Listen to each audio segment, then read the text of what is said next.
Hello everyone, welcome to my channel HD Orion. We are studying accountancy for class 12th from T.S. Girewal's textbook 2023 edition, Accounting for Partnership Firms. And in this video we will study chapter 5, Retirement of a Partner. So let us see the fundamentals of this chapter. वैसे तो chapter बड़ा है और admission of a partner से थोड़ा ही अलग है, जैसे कि बहुत सारी चीज़ें तो इसमें एडमिशन ऑफ अ पार्टनर की ही है, but still we have to see the details of this chapter. और बहुत सारे डिटेल्स हैं इसमें, इसलिए एक ही वीडियो में ये पूरा नहीं किया जा सकता। इसलिए धीरे धीरे वीडियो में जैसे जैसे कॉन्सेप्ट आता जाएगा वैसे वैसे हम उस कॉन्सेप्ट को डिस्कस करते जाएंगे। अभी हम ये समझते हैं कि what is retirement of a partner. So retirement of a partner, जैसा कि नाम कहता है कि discontinuing of partnership of a partner from the firm, मतलब एक पार्टनर का अपने फर्म से अलग हो जाना बिजनेस के रूप में, उसे ही क्या कहते हैं, रिटायरमेंट ऑफ अ पार्टनर।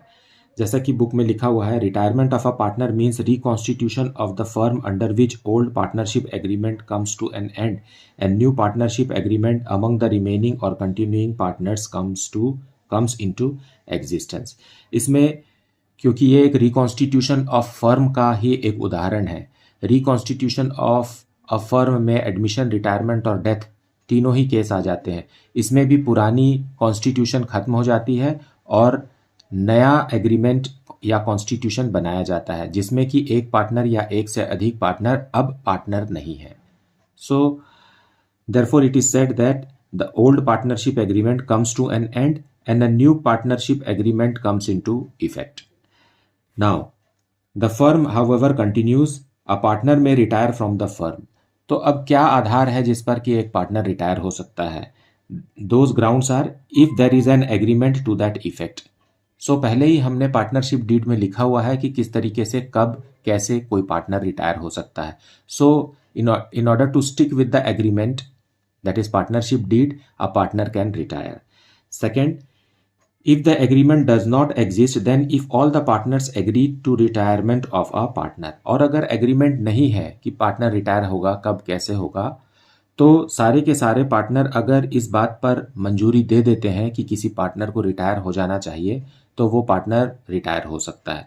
अब कारण चाहे जो भी हो सकता है, there may be personal reason, family reason, professional reason, health reason and reason due to some loss also. So कारण कुछ भी हो सकता है। Then third point is if the partnership is at will by giving a notice to the remaining partners of his decision to retire. So एक और भी तरीका है पार्टनरशिप में कि पार्टनरशिप एट विल, मतलब अपनी इच्छा से अगर आप रिटायर होना चाहते हैं, कभी भी रिटायर होना चाहते हैं, साल के बीच में या साल के शुरू में या 2 साल बाद, 5 साल बाद, कभी भी कोई पार्टनर अगर रिटायर होना चाहता है, then he should do it in a way that he should provide a notice to the partner. एक नोटिस देना चाहिए इसको बाकी पार्टनर्स को कि उनको समय रहते पता चल जाए कि ये पार्टनर इस दिन रिटायर हो रहा है। जैसे 14 दिन का नोटिस, 1 महीने का नोटिस, जैसा भी प्रावधान हो उस तरीके से नोटिस दिया जाना चाहिए और उतने दिन काम करने के बाद वो पार्टनर रिटायर हो सकता है। So these are the 3 grounds और these are the 3 ways of retirement of a partner. In short, retirement of a partner means a partner ceasing to be a partner in the firm. अब partner तो retire हो गया, लेकिन बहुत सारे ऐसे contracts हैं, अनुबंध हैं जो पार्टनर अपने कार्यकाल में करता है, तो क्या वो उसके प्रति जिम्मेदार नहीं होगा? सो let us discuss the liability of a retiring partner. So when a partner retires, he is liable for all the acts or all the contracts he has entered into during his tenure as a partner. तो जब वो partner था उस दौरान उसने जो भी अनुबंध किए हैं उसके लिए वो दायित्व तो होगा, लेकिन इन अनुबंधों को और कॉन्ट्रैक्ट्स को खत्म किया जा सकता है लिखा पढ़ी करके। मतलब अगर आप उसको डिस्चार्ज कर दें, फर्म अगर उसको पूरी तरीके से डिस्चार्ज कर दे कुछ कानूनी प्रक्रिया वगैरह करके या उसके अधिकारों को किसी दूसरे को ट्रांसफ़र करके फर्म अगर जिम्मेदारी ले लेता है, तो वो रिटायर होने वाला पार्टनर अपनी जिम्मेदारियों से मुक्त भी हो सकता है। तो रिटायरिंग पार्टनर को ये करना चाहिए कि उसे एक पब्लिक नोटिस इशू करना चाहिए, जिससे कि पब्लिक को पता हो कि अब वो पार्टनर नहीं है, और वो अपने सारी जिम्मेदारियों को फर्म को दे करके इस तरीके से वो रिटायर हो सकता है। तो थर्ड पार्टी को भी इससे कोई शिकायत नहीं होगी, और थर्ड पार्टी भी इसे अच्छी तरीके से समझेगा। एग्रीमेंट भी बदल गया है, तो उसमें फर्म की जिम्मेदारी रहेगी, लेकिन रिटायरिंग पार्टनर की जिम्मेदारी अब खत्म हो जाएगी। So, what are the rights of a retiring partner? To get his share of goodwill of the firm and to receive his capital along with share in accumulated profits and other claims. So, retiring partner should get his portion of goodwill and capital back, and at the same time all the undistributed profits of the previous year in which he was the partner to the firm he will get. So goodwill, उसका capital और बची हुई profit का हिस्सा जो balance sheet में है वो भी उसे मिलेगा। Now let us see adjustments required on retirement of a partner. तो अकाउंट्स में क्या क्या चीज़ें हैं जिसको हमें पढ़ना है या जिसको हमें समझना है, जिससे कि हम अपने सिलेबस में ध्यान देना है, वो है determining new profit sharing ratio and gaining ratio और change in profit sharing ratio. So जब एक पार्टनर नहीं है तो नया प्रॉफिट शेयरिंग रेशियो आएगा, पुराना प्रॉफिट शेयरिंग रेशियो खत्म हो जाएगा, तो उसे हमें निकालना है। सेकेंड, वैल्यूएशन ऑफ गुडविल है। Third, revaluation of assets and reassessments of liability. So we know that whenever there is reconstitution of a firm, reassessment of liabilities and revaluation of assets has to take place. So revaluation account बनाना है, वो हम पहले से ही जानते हैं, जैसे कि as it was in admission of a partner, so it will be here in retirement of a partner. Then reserves and undistributed profits or losses, that is, as we know that all the profits are not distributed to the partners, some of it are converted into reserves. So what are reserves? Reserves are the undistributed profits of the past. Fine. So in undistributed profits में उस retiring partner का भी हिस्सा है, तो उसे हमें देना पड़ेगा, क्योंकि उसी के कार्यकाल में ये प्रॉफिट या लॉस कमाया गया है। Then determination of amount due to the retiring partner, इस तरीके से उसका गुडविल, उसका रिवैल्यूएशन का प्रॉफिट या लॉस, या उसका बैलेंस शीट में जो कुछ भी रिजर्व वगैरह था उसमें उसका हिस्सा, सब मिला करके उसका कैपिटल का हिस्सा, सब मिला करके जो कुछ भी बनता है वो हम उसके अकाउंट में उसको देंगे, डिटरमाइन करेंगे, हम पता लगाएंगे।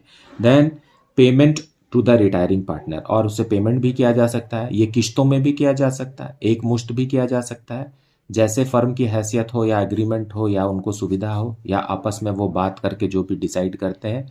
On that basis, it will be decided whether the full payment is to be made to the retiring partner instantly then, or it will be in certain installments. Then adjustment of capital if so decided by partners. अब बाकी जो partner firm में बच गए उनके capital account को हम adjust करेंगे, because it is dissolution of partnership, it is not dissolution of firm. So firm तो अभी भी चल रहा है, उसमें बाकी पार्टनर्स काम करेंगे, तो उनका कैपिटल किस तरीके का होगा, क्या वो प्रॉफिट शेयरिंग रेशियो में होगा या उनको और कैपिटल लाना है या विड्रॉ करना है, जो भी बात है बाकी के पार्टनर्स के बीच में, उस तरीके से बाकी पार्टनर्स का कैपिटल अकाउंट को एडजस्ट कर दिया जाएगा। So there are 7 points where accountancy is required. So one by one we will study. In this video we will focus on new ratio, that is gaining ratio or sacrificing ratio. Coming back to this first point, there is gaining ratio. What is this gaining ratio? Because one of the partner is retiring, therefore his portion of profit will be gained by the continuing partners, है ना, क्योंकि एक partner retire हो रहा है, इसलिए उसका हिस्सा जो है प्रॉफिट में वो बाकी के पार्टनर्स के बीच में दिया जाएगा। अब वो किस तरीके से दिया जाएगा ये प्रश्न पर निर्भर करता है। और गेनिंग रेशियो की हमें क्या ज़रूरत है? गेनिंग रेशियो की हमें ट्रीटमेंट ऑफ गुडविल के लिए गेनिंग रेशियो की ज़रूरत है, क्योंकि रिटायरिंग पार्टनर को हमें गुडविल का अमाउंट देना है और ये बाकी के पार्टनर्स ही देंगे। तो ये कैसे देंगे? वो अपने अपने गेनिंग रेशियो में देंगे। जिसने ज़्यादा गेन किया है पार्टनर के चले जाने के बाद वो ज़्यादा देगा, जिसने कम गेन किया है वो कम देगा, जिसने कुछ भी गेन नहीं किया है वो रिटायरिंग पार्टनर के गुडविल में कोई भी अमाउंट कंट्रीब्यूट नहीं करेगा। So let us move on to exercise and see what is new ratio, old ratio, gaining ratio, sacrificing ratio, and it is very simple to assess those things. So in every question we have to understand what is old ratio, what is new ratio, and what is gaining ratio. So this part of the exercise will help us understand that where we have to see the new ratio and how is the gaining ratio calculated and what is the use of old ratio, because it is reconstitution of a firm, है ना। Firm में business तो चल रहा है, लेकिन अब partner और उनके बीच का जो संविधान है वो बदल गया है। Question number 1, Geeta, Radha and Garv were partners sharing profits in the ratio of 1/2, 2/5 and 1/10. Find the new ratio of the remaining partners if Garv retires. Who is Garv? Third partner retire हो गया, ये वाला partner retire हो गया, तो बाकी जो बचा वही गेनिंग, वही जो है वो न्यू रेशियो होगा। Late us see how. Solution 1, Geeta is to Radha is to Garv is equal to 1/2 is to 2/5 is to 1/10। यहाँ पर देखिए सबका डिनोमिनेटर अलग अलग है, we have got different denominators, so we will calculate LCM here. So LCM will be 10. Fine, let us calculate.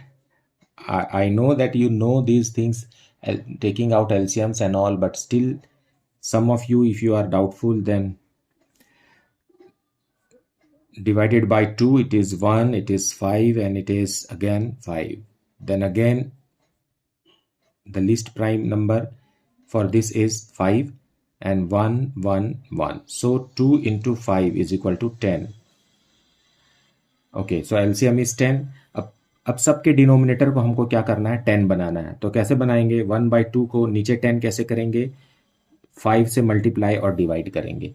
अगर किसी संख्या को किसी दूसरी संख्या से या कोई भी संख्या से मल्टीप्लाई या डिवाइड किया जाता है तो उसका वैल्यू चेंज नहीं होता है। फाइन, देन 2/5 है, 5 को 10 कैसे बनाएंगे, 2 से मल्टीप्लाई करके, सो तो 2 से मल्टीप्लाई एंड डिवाइड करेंगे ताकि इसका मान भी ना बदले और नीचे 10 भी आ जाए। और थर्ड में तो 1/10 है तो नीचे 10 है ही। अब ये क्या हो गया, 5/10 इज टू 4/10 इज टू 1/10। अब सबका डिनोमिनेटर 1 है, 10 है, इसका मतलब जो ऊपर जो दी हुई संख्या है वही हमारा प्रॉफिट शेयरिंग रेशियो है, दैट इज 5:4:1। फाइन, अब हु रिटायर्स, गर्व रिटायर्स। गर्व retires means the last partner retire.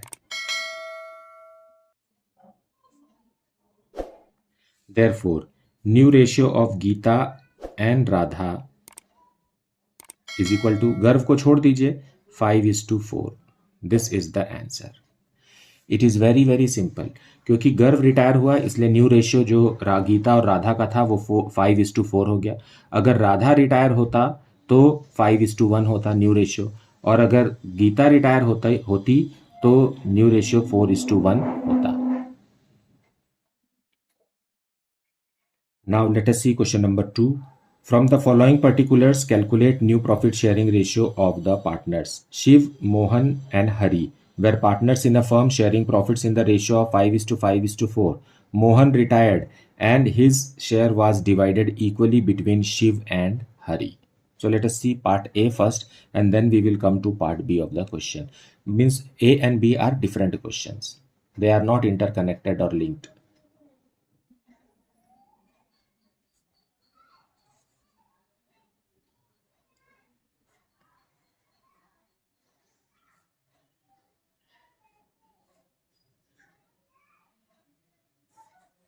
This is the situation, and who is retiring? Mohan is retiring. Mohan retired. Who is Mohan? The middle. This one retires.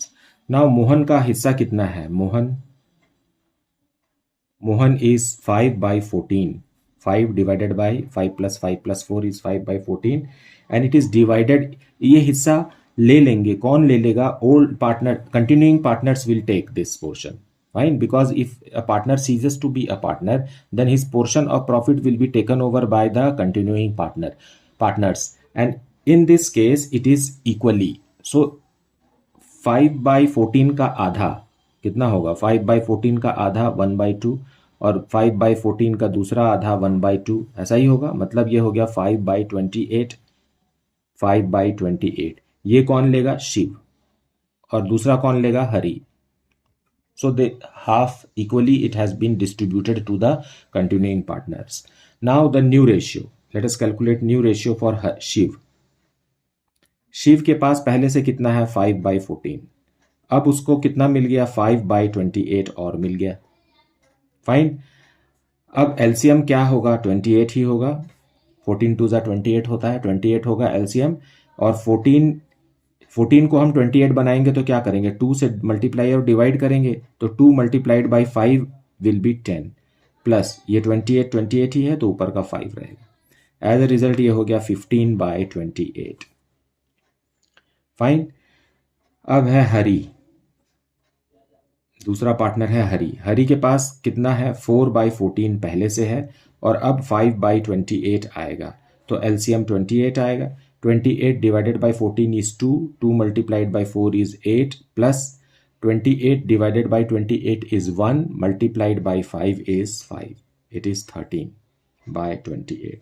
So new ratio is equal to, क्योंकि denominator दोनों का 14 है इसलिए numerator का जो है उसे हम प्रॉफिट शेयरिंग रेशियो बोल सकते हैं, क्योंकि इन दोनों को भी ऐड करने से 28 ही आता है. अगर 28 के अलावा कोई दूसरा नंबर आ रहा होता तो आपका कैलकुलेशन गड़बड़ है. So this is the new ratio. And what is the gaining ratio then? Gaining ratio यहां ही समझ लीजिए. गेनिंग रेशियो क्या है 5/28 is to 5/28 which is equal to 1:1. That is the gaining ratio. So जितना फर्स्ट पार्टनर और second partner gain कर रहे हैं उसी गेन का रेशियो गेनिंग रेशियो है. यह हमें जरूरत कब होगी? At the time when we are treating the goodwill to the retiring partner. Question number 2B. P, Q and R were partners sharing profits in the ratio of 5:4:1.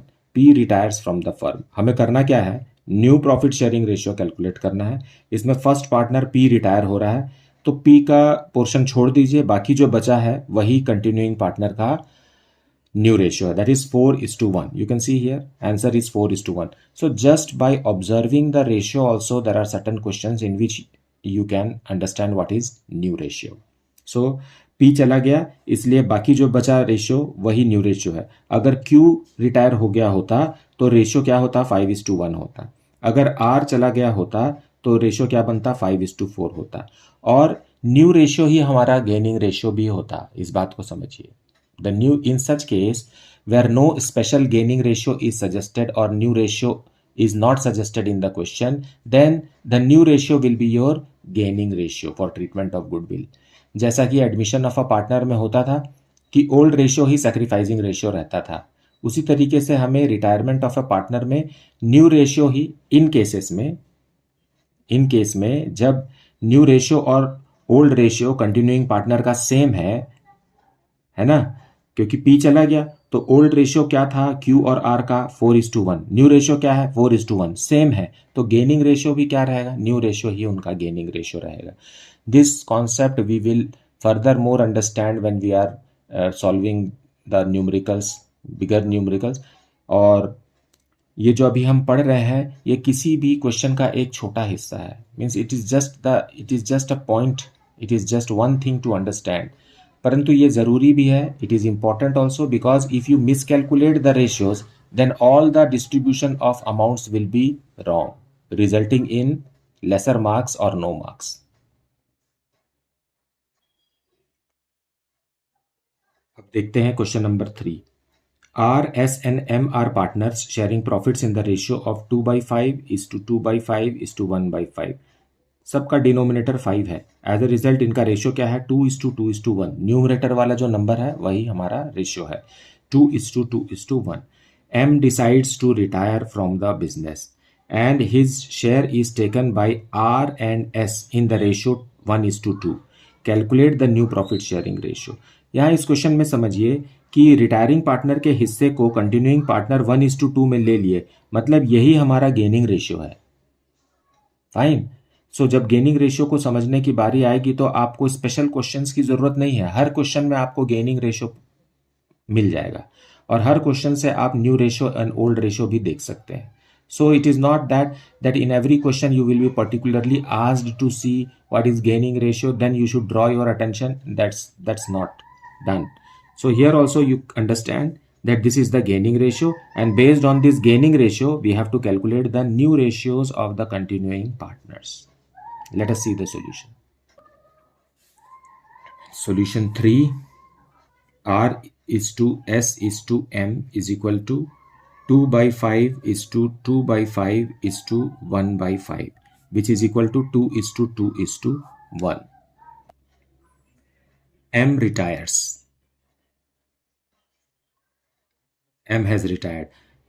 If only this much information was given, then the new ratio would have been 2:1. और new ratio क्या हो जाता ऐसे समय में? 2:2 हो जाता, sorry 2:2 हो जाता. लेकिन यहाँ क्या कह रहा है? गेनिंग रेशियो दिया हुआ है. Gaining ratio of R:S is equal to 1:2. मतलब जो रिटायरिंग पार्टनर का हिस्सा है M, उसको 1:2 में कंटिन्यूइंग पार्टनर ले रहे हैं. सो M का जो हिस्सा है वो कितना है? 1/5. इसको हम किसको देंगे? R को देंगे और S को देंगे. कौन से रेशियो में? 1:2 में. मतलब 1/5 का 1/3 R ले लेगा और उसी 1/5 का दूसरा हिस्सा दैट इज 2/3 S ले लेगा. मतलब ये क्या हो गया? 1/15 और यहाँ हो गया कितना? 2/15. सो टोटल प्रॉफिट का M के रिटायरमेंट में टोटल प्रॉफिट का 1/15 हिस्सा S को मिल गया और 2/15 हिस्सा 1/15 हिस्सा R को मिल गया और 2/15 हिस्सा S को मिल गया. So this is the portion which the continuing partners have gained out of total profit of the firm. So therefore new ratio of R. R was already having what? 2/5 plus 1/15. So LCM will be 15. 5 3s are 15. So 3 से multiply करेंगे. 6 plus 1 that is equal to 7/15. Then S is equal to S के पास पहले से ही 2/5 है plus 2/15. LCM आएगा 15. 5 3s are 15. सो 3 से multiply करेंगे. 6 plus 2 that is equal to 8/15. Now the denominators are same, therefore the new ratio is the numerator numbers that is 7:8. 7:8. This is the new ratio and this is the gaining ratio.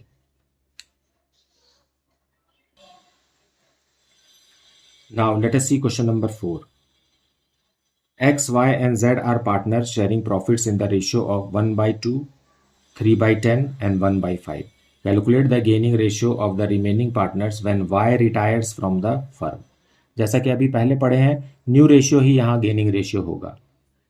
तो पहले हम इस ratio को सुधार देते हैं, उसके बाद एक पार्टनर को रिटायर कर देते हैं, मतलब उसका रेशियो को छोड़ देते हैं, तो बाकी जो बचा रेशियो है वही न्यू रेशियो है और न्यू रेशियो ही गेनिंग रेशियो है. Fine, it is very simple. Let us see. X is to Y is to Z is equal to 1/2 is to 3/10 is to 1/5. यहाँ आप LCM ले लीजिए. You take the LCM. So LCM will be 10. So हर किसी के denominator में हमें 10 करना है, तो हम इसे कैसे करेंगे? 1/2 को में 2 को 10 कैसे बनाएंगे? 5 से मल्टीप्लाई और डिवाइड कीजिए. फिर 3/10 तो है ही, और यहाँ 1/5 में 5 को हमें 10 बनाना है, तो इसको 2 से मल्टीप्लाई एंड डिवाइड करेंगे. So it will be how much? It will be 5/10 is to 3/10 is to 2/10. अब सब डिनोमिनेटर सेम हो गया. As a result there ratio is 5:3:2. And who is retiring? Y is retiring. So Y का छोड़ दीजिए, Y का हिस्सा छोड़ दीजिए, तो अब हमारा ratio X is to Z कितना होगा? Y को छोड़ दीजिए तो हो जाएगा 5:2. So this is our new ratio and this is also our gaining ratio. Please understand this.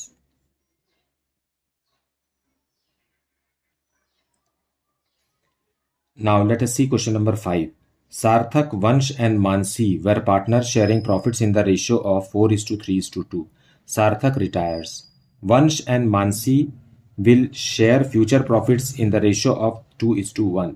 Determine the gaining ratio. Now see here, old ratio और new ratio दोनों ही दिया हुआ है. और कौन रिटायर हो रहा है? सार्थक is retiring, first partner retire हो रहा है। तो इनका नया रेशो 3:2 होना था, लेकिन वो चेंज हो गया है। क्या हो गया है? 2:1 हो गया है। अब पुराना रेशियो और नया रेशियो कंटिन्यूइंग पार्टनर का सेम नहीं है, इसलिए हम इसे माइनस करके क्या निकालेंगे? गेनिंग रेशियो निकालेंगे। लेट अस सी। सो सॉल्यूशन 5, सार्थक, वंश, मानसी, इनका रेशियो है 4:3:2। और कौन रिटायर हो गया? वंश, नॉट वंश, सार्थक। सार्थक रिटायर्स, फर्स्ट पार्टनर रिटायर हो गया, तो रेशियो बन जाना चाहिए था 3:2, लेकिन वंश और मानसी का न्यू रेशियो है, क्या है? 2:1 है, जो कि अलग है। Now we will calculate gaining ratio. Gaining ratio is equal to new ratio minus old ratio. Fine. So let us calculate gaining ratio for Vansh first. New ratio क्या है? 2/3 माइनस ओल्ड रेशियो क्या है? 3/, तीनों को लेना है, यहाँ ratio तीनों का है, यहाँ इन दोनों से ही बात नहीं बनेगी। 7 + 2 9, like this. So LCM will be 9, 3 3s are 9, so 3 से मल्टीप्लाई करेंगे, 6 - 3 that is equal to 3/9। और दूसरा है मानसी, मानसी का न्यू रेशियो क्या है? 1/3 माइनस मानसी का रेशियो क्या है? 2/9। LCM will be 9, then 3 - 2 that is equal to 1/9। दोनों का डिनोमिनेटर सेम है, एज ए रिजल्ट न्यूमरेटर के जो नंबर्स हैं that is our gaining ratio. Here gaining ratio is 3:1।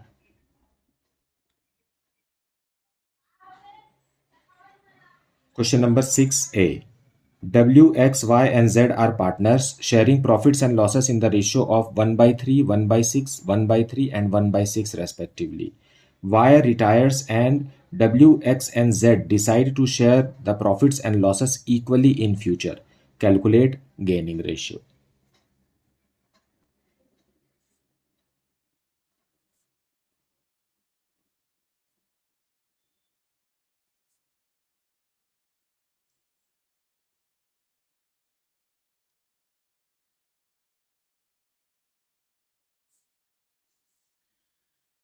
ये इनका रेशियो है, एलसीएम 6 है, तो सब यहाँ तो 6 सही है, यहाँ पर 6 करने के लिए क्या करना पड़ेगा? 2 से मल्टीप्लाई डिवाइड करना पड़ेगा। तो ये रेशियो क्या हो जाएगा?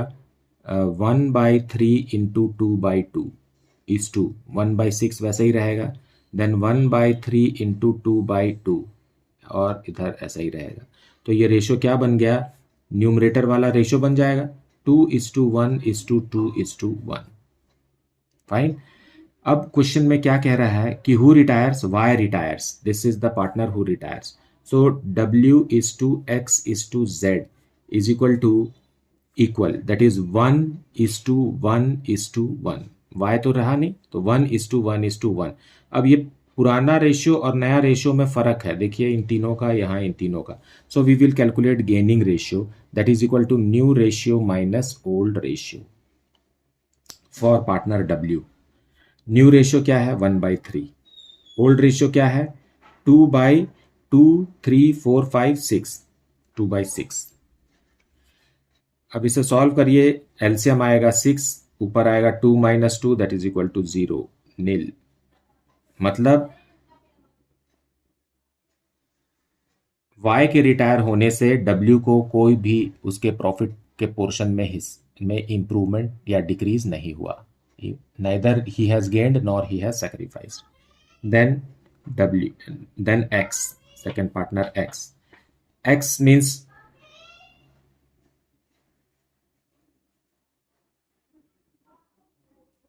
यहाँ पर थोड़ा गलत लिख दिया है मैंने, ये W है, ये X है और ये Z है। सो X new ratio is how much? 1/3 minus, इनमें X कौन है? सेकेंड पार्टनर X है, तो it is 1/6। Now the LCM will be 6. It is in the numerator, you will get 2 minus 1 because 3 multiplied by 2 is 6. Multiply करेंगे 1 से तो answer आ गया 1/6. Fine, W और X हो गया. अब Z का न्यू रेशियो क्या है? 1/3. And what is the old ratio of Z? Last one 1, that is 1/6. So here also you will get 2 minus 1/6, that is equal to 1/6. 6 and 6 the same denominator, so W is to X is to Z. The gaining ratio is 0:1:1. This is the answer.